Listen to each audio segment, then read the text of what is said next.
Merci d'être venus nombreux à cette session. Donc effectivement, l'objectif c'est de faire un petit peu le point actuellement sur ces fameuses RPP dont on a beaucoup parlé ces dernières années.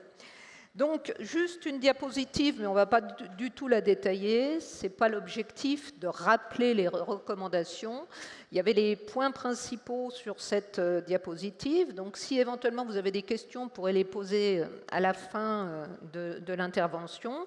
Je vais juste citer les conclusions. Vous voyez, c'était donc des recommandations qui étaient destinées à tous les médecins anesthésistes réanimateurs qui pratiquent l'anesthésie pédiatrique. C'était fait pour offrir des conditions sécurisées à la fois aux patients, c'est-à-dire à l'enfant, et aux médecins anesthésistes. Il y avait l'importance de l'organisation régionale était soulignée et on verra qu'elle est particulièrement importante. Donc ça concernait bien sûr les impératifs de matériel et puis l'organisation en ressources humaines, et c'était un point nouveau de ces recommandations, bien sûr les compétences à la fois en termes de formation et d'activité régulière, et puis je dirais qu'une des vertus de ces recommandations, c'est que ça a entraîné une réflexion globale d'abord de chaque praticien qui pratique l'anesthésie pédiatrique, et puis une réflexion commune avec les différents professionnels impliqués dans l'organisation de cette chirurgie pédiatrique, et puis aussi entre établissements d'ailleurs.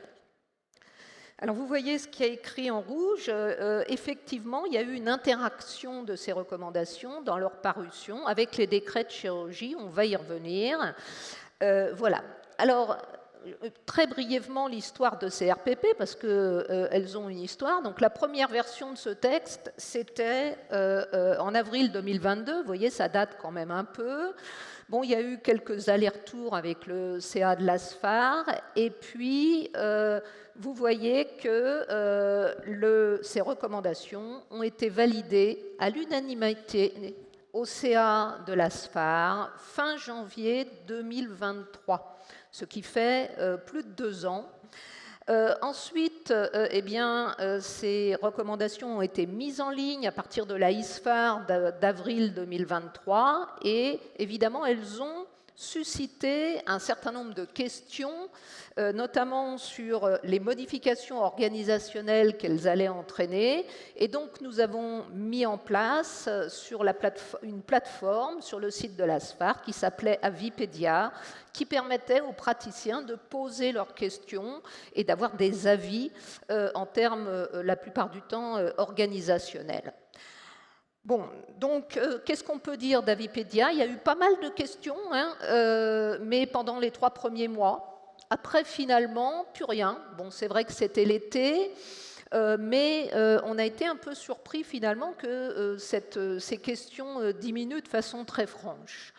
Il y a quand même eu un premier moratoire parce qu'effectivement, il y avait une réflexion organisationnelle que les praticiens et les établissements devaient avoir, et il était logique de donner un petit peu de temps. Et puis, ce qui nous a quand même, je dirais, ce qui a entraîné une certaine confusion, c'est la parution en même temps, enfin juste avant en fait, mais de fait en même temps, des décrets de chirurgie sur lesquels on va revenir et qui finalement entraînaient eux aussi des modifications et des limites et qui interagissaient avec nos préconisations. Et voilà, à titre d'exemple, par exemple, il y a eu des réactions assez, vives de la part du CNP d'ORL, et vous avez un exemple. Bon, vous ne pouvez pas le lire parce que vous êtes trop loin, mais en gros, à cause de nous, 10 000 enfants vont rester sourds ou apnéiques faute d'accès aux soins. Et dans le texte de droite, il y avait aussi, en gros, on était très inconscients, et puis on ne les avait pas consultés, etc., etc. Donc, ça a complexifié quand même un peu les choses. On a donc, pour donner un temps supplémentaire, institué un deuxième moratoire avec un délai d'application au 31/12/2024, c'est-à-dire en pratique au 1er janvier 2025, ce qui fait donc à peu près 6 mois. Et c'était quand même 2 ans après la validation. Donc qu'est-ce qui se passe maintenant, 2 ans après la publication et 6 mois après la mise en application? En fait, alors c'est toujours extrêmement difficile d'avoir un retour précis de ce qui se passe dans toutes les structures en France. Néanmoins, on a des retours indirects, on est nombreux, on a des retours de nos régions respectives. Ce que l'on sait, c'est que finalement, ces RPP, elles ont entraîné des réorganisations, des réflexions d'abord, puis des réorganisations dans la plupart des structures qui ont décidé de continuer l'activité d'anesthésie pédiatrique. Mais on sait aussi, à la fois par le biais d'Avipédia, mais aussi de nos discussions, qu'il y a un certain nombre de structures qui avaient des faibles volumes d'activité de chirurgie pédiatrique ou d'anesthésie pédiatrique qui ont abandonné l'anesthésie pédiatrique. Mais on n'est pas capable, à l'heure actuelle en tout cas, de quantifier ces abandons. Tout ça, en tout cas, contribue à une concentration de l'activité d'anesthésie pédiatrique sur les structures de volume suffisant. Et ça, c'est plutôt un effet bénéfique. Bien sûr, ça a été parfois assez difficile localement, mais néanmoins, les structures de volume d'activité important constatent en règle générale une augmentation de leur activité d'anesthésie pédiatrique. Alors, évidemment, j'ai déjà cité les décrets de chirurgie, mais tout ça se fait en parallèle de ces fameux décrets de chirurgie. Alors, juste une diapositive sur ces décrets de chirurgie, on ne va pas les détailler, bien entendu, on n'a pas le temps. C'est quand même important, ces décrets, ils ont été faits à la demande des chirurgiens infantiles, il faut le savoir, pour reconnaître leur spécialité et leur spécificité. Donc finalement, les points importants, ils sont là. Ces décrets, d'abord, ils s'appliquent aux établissements, c'est-à-dire qu'il va y avoir des autorisations de chirurgie pédiatrique qui seront données aux établissements sur la base d'un cahier des charges qui nécessite des conditions d'exercice avec des lieux réservés, du personnel compétent, enfin assez classique. Voilà. Et puis, ces décrets de chirurgie vont conduire à la création de ce qu'on appelle les DSR, c'est-à-dire des dispositifs spécifiques régionaux, c'est-à-dire en fait un réseau, un nouveau réseau qui va être structuré par les ARS sur la base des établissements qui ont obtenu l'autorisation de chirurgie pédiatrique. Donc, en soi, une structuration plutôt intelligente. Le problème, disons qu'un des points particuliers, c'est que dans ces autorisations de chirurgie pédiatrique ne sont pas concernées un certain nombre de spécialités. Toutes les spécialités tête et cou, par exemple, c'est-à-dire l'ORL, clic, tout de suite ça fait tilt dans notre esprit, gros pourvoyeurs d'anesthésie pédiatrique, ophtalmo, maxillo, chir plastique, ceux-là, ils ont d'emblée une dérogation. Les chirurgiens adultes peuvent faire de la chirurgie pédiatrique sans problème. Alors il y a un autre point aussi particulier, c'est la gestion des urgences, qui précise dans ces décrets que les enfants de plus de 3 ans, ils peuvent être opérés en urgence si l'établissement adhère au DSR et sous réserve de formation. Ça veut dire que finalement, les urgences ils pourront être faites dans un certain nombre d'établissements. Par contre, la chirurgie programmée, elle, ne peut être faite que dans les établissements autorisés. Bref, je vais très vite parce que, en fait, ça, c'est une diapositive issue d'un topo d'une chirurgienne. Donc, les points positifs, les chirurgiens pédiatres, ils sont contents quand même que les enfants soient opérés par des chirurgiens pédiatriques. Après, il y a le problème des DSR qui sont à la main des ARS. Et ça, effectivement, c'est très hétérogène en France. Je vais vous montrer un exemple. Et voilà, bon, je ne vais pas parler du reste. Et alors, ce qui est amusant, c'est qu'on a aussi le ressenti des chirurgiens à propos des RPP, de nos RPP. Donc, globalement, ils estiment qu'on va dans le même sens. Alors ça, c'est les chirurgiens infantiles, hein. Ce n'est pas les ORL, hein, je vous le dis tout de suite. Donc, ils estiment qu'on va dans le bon sens, mais que, évidemment, on rajoute des contraintes aux contraintes, c'est vrai, et des coûts, etc. Et puis, bon, il y a un certain nombre de discussions sur les limites d'âge. Voilà. Alors, les DSR. Les DSR, à la fois nous, ça nous concerne que relativement moyennement, mais quand même, de façon indirecte, ça nous concerne, puisque ce sont les établissements qui vont être autorisés à faire de la chirurgie pédiatrique. Et ça va conditionner l'organisation régionale, bien entendu. Donc ça dépend totalement des ARS. Mais des ARS, de leur philosophie, si je puis dire, et puis de leur vélocité, parce qu'actuellement, par exemple, il y a des ARS qui ont déjà tout réglé, plus ou moins bien, si je puis dire, et puis il y en a d'autres qui sont encore à se demander ce que c'est que les décrets de chirurgie.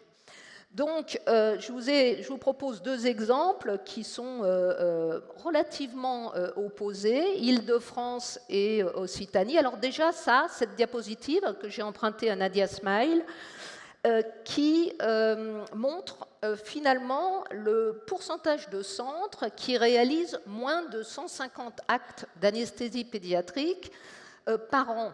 Et vous avez en bleu les CHG et en rouge les établissements privés. On ne va pas détailler parce qu'on n'a pas le temps, bien sûr. Néanmoins, ce qu'on peut voir, c'est que, il y a beaucoup de centres qui ont une faible activité, c'est-à-dire moins de 150 actes par an, et que par ailleurs, vous voyez que les colonnes bleues, elles sont souvent plus élevées que les colonnes oranges, ce qui veut dire que parmi ces centres à faible activité, il y a beaucoup de CHG et de centres hospitaliers publics disons, de moyenne importance, dispersés dans toutes les régions. Vous avez toutes les régions illustrées ici, et c'est quand même assez intéressant.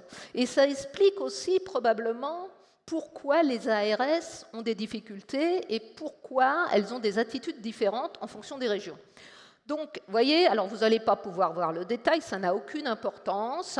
Ici, c'est le tableau de validation et d'autorisation de soins issus de l'ARS Île-de-France. En gros, vous voyez, ça c'était donc en juin 2024, l'Île-de-France, 12 millions d'habitants, il y avait 50 demandes et il y a eu 24 autorisations de chirurgie, 24 établissements autorisés. Et par exemple, Paris Intramuros, ils ont été sévères, hein, puisque évidemment il y a les 3 CHU pédiatriques, mais il n'y a qu'un établissement, en plus de ces 3 CHU pédiatriques, un établissement libéral. Donc quand même une sévérité non négligeable. Et puis par département, vous avez à peu près 3 ou 4 établissements autorisés. Alors, par contre, si on s'intéresse à la région Occitanie, pourquoi la région Occitanie? Parce que c'est une région qui était particulièrement en avance sur la réflexion sur le maillage territorial.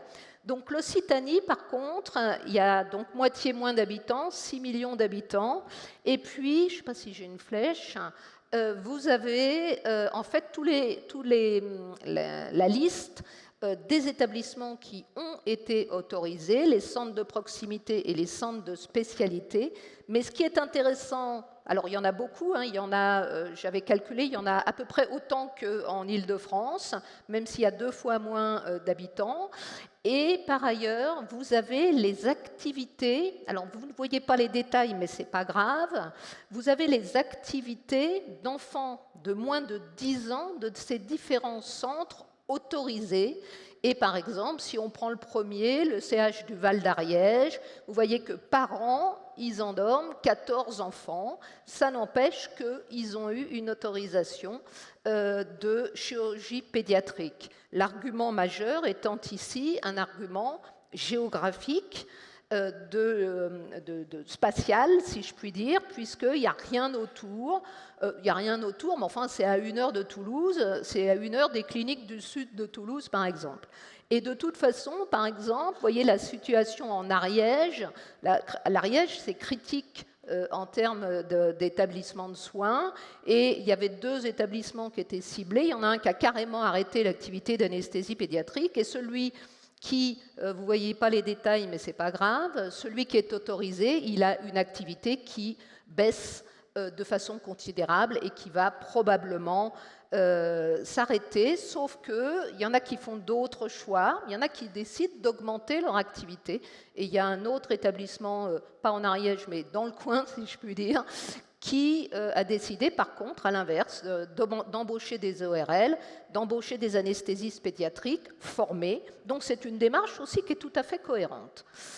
Voilà, donc juste un petit focus, puisqu'on nous a fait beaucoup peur, finalement, avec cette histoire d'activité ORL. Donc moi, j'ai repris les chiffres. Alors malheureusement, c'est des chiffres, pour l'instant, je n'ai que 2024, bien sûr. Vous voyez, c'est très simple, hein. On reprend les chiffres, on prend les actes qui sont des actes classiquement pédiatriques d'ORL. Donc ici, amygdale VG, VG, ATT. Et vous avez l'évolution entre 2023 et 2024. Et vous voyez que, bon, ce qu'on voit là, il y a 5% de baisse entre 2023 et 2024. Alors, on ne sait pas du tout à quoi est liée cette baisse, c'est multifactoriel, ce n'est pas nos RPP, en tout cas, on peut constater cette baisse. Alors, on peut la détailler, moins 3% dans le public, moins 7% dans le privé, bref. Si on s'intéresse maintenant à l'évolution des naissances et à l'évolution de la population des enfants de moins de 5 ans, parce que l'ORL, en gros, c'est quand même les moins de 5 ans, on le sait. Eh bien, qu'est-ce qu'on voit ici? Moi, j'ai fait ce petit calcul tout bête. Eh bien, on voit que la population des 1 à 5 ans, entre 2023 et 2024, elle a baissé de 2,6%. Donc là, déjà, on explique la moitié de la baisse. Et entre 2021 et 2024, de 4,5%. Et même si on va entre 2018 et 2024, c'est-à-dire en 6 ans, la population pédiatrique de moins de 5 ans a baissé de 10%. Donc ça, c'est une chose qu'il faut qu'on intègre. Et d'ailleurs, globalement, il faut qu'on intègre que l'activité d'anesthésie pédiatrique, elle diminue en volume, en valeur absolue. On avait à peu près 950 000 en 1996, on en est à 800 000 ou 850 000, c'est pas très clair, mais autour de 800 000. Ça, c'est la baisse en valeur absolue. Mais si on regarde en plus en pourcentage, évidemment, elle baisse encore plus, parce qu'en parallèle de cette baisse des enfants et de l'activité d'anesthésie pédiatrique, il y a une montée très importante de l'activité des sujets âgés. Bref, donc c'est quelque chose qu'il faut qu'on intègre dans notre...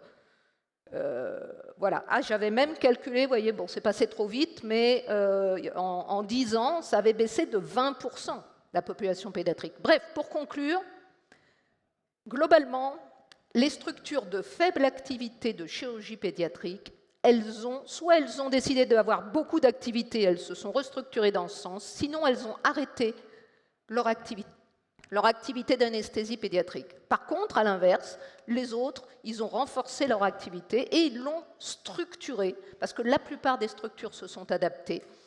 Ils ont formé le personnel, ils ont vérifié leurs compétences, parce que brutalement, les médecins anesthésistes se sont aperçus que pour endormir des enfants, fallait être formé. Certes, oui, ça paraît évident, mais finalement, on n'avait jamais mis le focus, pourtant on l'avait mis d'ailleurs, on le disait régulièrement, mais pas suffisamment ou pas sous forme de recommandations. Les DSR, ils se mettent en place. J'ai mis doucement parce que c'est vraiment variable selon les ARS. Il reste encore des problèmes, il ne faut pas se faire d'illusions. C'est les structures de très faible activité, très isolées. Là, il y a besoin de réflexion régionale, clairement. La gestion des urgences et le maintien des compétences, ça fait aussi partie des problèmes qui sont avancés. La mise en place de conventions, ça aussi, c'est bien en marche, etc. Clairement, les RPP sur l'organisation de l'anesthésie pédiatrique, elles sont rentrées dans les mœurs. C'est très clair, on le voit dans les discussions du quotidien. Et puis, voilà, il faudra surveiller l'évolution de la chirurgie, notamment des ORL, ne serait-ce que pour leur dire, vous voyez que finalement, il n'y a pas de conséquences majeures. Voilà, merci beaucoup.